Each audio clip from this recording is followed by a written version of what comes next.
Let's continue to learn more about ethics in photojournalism. What further do we need to take care of? How do we deal with our subjects? Definitely, we do not give them instructions to arrange themselves in a manner that we want. We don't make stories. We don't stage events. And we do not digitally manipulate our pictures to tell stories that weren't there.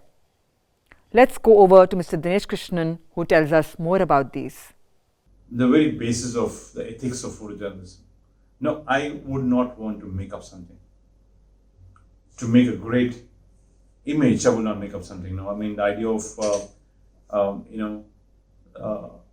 but I will also be honest about something. I'll tell you, at best, I might ask someone if there is a bunch of people coming in with the water, and I know for a fact that I just wish they'd crossed the road and walked. Maybe they're coming towards me.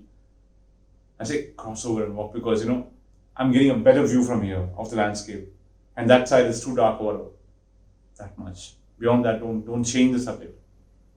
Don't make young kids who don't carry water, don't make them carry water, please, because I said so. Don't do that, please. That's like absolute injustice. Don't do that. Don't do stuff which you would otherwise, which is basically making up stories. Don't do that. That's not on. All right. I mean, for instance, I can tell you a very famous picture. I think it was a Reuters image, and mind you, I'm saying this without. I think it's a Reuters image. And Reuters, it's a wire agency, is one of the world's most almost anal it is when it comes to ethics of photography and ethics of what all this. Now, they are so strong on ethics.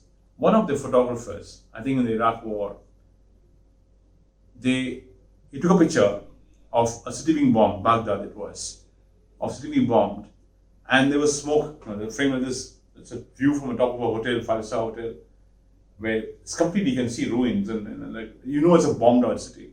And one part of the picture has smoke coming from there. You can see there's been aerial bombing. Now, to make it more dramatic, he thought it's not dramatic enough. Okay? He takes Photoshop, he clones that area, he puts it here on one side, and he does a double bombing. Nice, voila, it's gone in the wires. Reuters came to know of it. He was dismissed next morning. No questions asked. Now, that's how strong Reuters is, and that's how I really envy them, because they've been that way for years and years. I'm from that school. I don't believe in making up pictures, whether it's through Photoshop, whether it's through setting up stuff. No, I don't do that. Yeah, when you do a portrait, it's a setup. I mean, I ask a person, okay, would you sit here, please? Or, because I'm doing a portrait, I'm doing a profile here. But if I'm doing a street shot, like I told you the other day, about there is this bunch of people coming in and, what I mean to say is, supposing people have been caught in the rain, I told you about that. People have been caught in the rain running, a bunch of college girls or college boys, young kids running, or school kids running. I won't change the situation. I won't say, "Bachche, tum log yahan, chhata leke aao, chhata khol do and get wet and come." No, I won't do that. That's getting into, that's not even borderline. It's completely false. I wouldn't do that. Just imagine kids, school kids coming in with chatas. All of them have been given by their moms umbrellas, and they say, "My short's not coming here. Hey, take off umbrellas. I want you to get wet." Don't do that, please. People do that. And as photo editors, we are trained to catch the lie. We know when something comes too perfect, and I wonder, okay, I'll start looking around for it when it's too perfect. And because photography it's real, no? It's real life. It's not like a film set. It can't have everything, can't be like perfect. I try and make it look good later, but I will never alter the truth. So setting up, I would not say so. I would say avoid it, please. As far as possible, completely avoid it. Even the one which I told you about walking on the side of the road, avoid that if possible. But that's at best what you could alter maybe. You would just say, "Can you walk this side, please?" Or just, "Can you just walk a little slowly, please, please, please, please." I'm like a little slowly, yeah. But then don't go back and write a caption saying people walking very slowly, Don't do that, because you ask them to walk slowly. You tell them, for a fact that there's a great picture coming in, if they just walked a little slowly and you're going there and setting up a camera, it's fine. Don't go back and say, "Oh, they're walking slowly." Don't do that. As long as you don't, interpret it that way for the reader, it's fine. But otherwise, don't change that. Don't make kids who are not carrying the water carry water. You know what I mean? Yeah, those things are not done. Don't make umbrellas vanish from school kids, even though their moms have given it, because you like a nice picture where all of them are getting wet. No, don't do that. That's not done. I think that's really important what Dinesh pointed out right now, that don't alter the reality.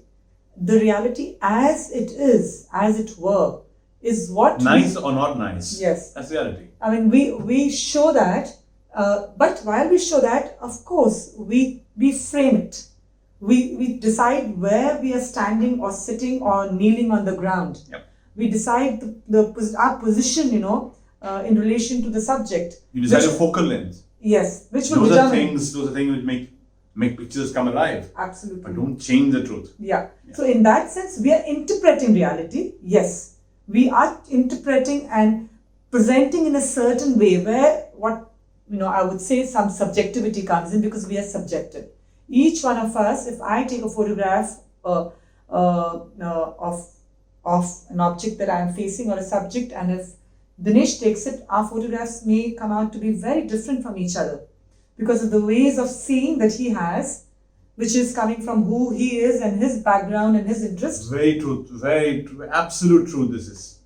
And my way of seeing, which would then determine the way I would see something which is around me, surrounding me, but what will I focus on? So true. What will come into my frame?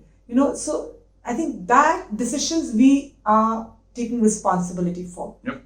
And we are choosing, and that will determine, the quality of the image that I bring out, and we could be similar, we could be different.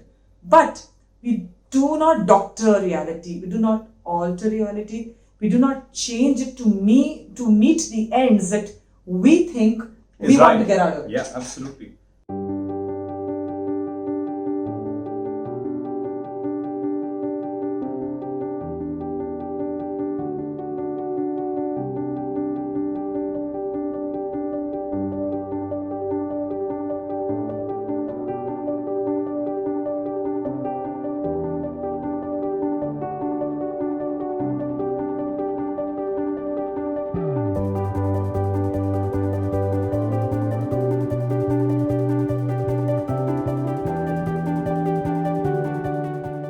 In this lesson, we have learnt about the basic principles that guide journalism and photojournalism. As journalists and photojournalists, we need to be responsible to telling the truth, representing the reality as it is, not altering it or manipulating it to have a certain effect. Is it right to stage manage your shoots and the way you take pictures? You need to reflect about it. Is it okay to invade into people's privacy when they are undergoing pain or grief? You need to reflect about it. How do we represent people who have gone through painful situations? For example, women who have faced violence. Can we show the pictures? We need to think about it. We have raised some very important concerns in this lesson, including digital manipulation of images, which is often the case being practiced today. Should we do it or should we not? We're going to talk more about this aspect of ethics of photojournalism in the next lesson.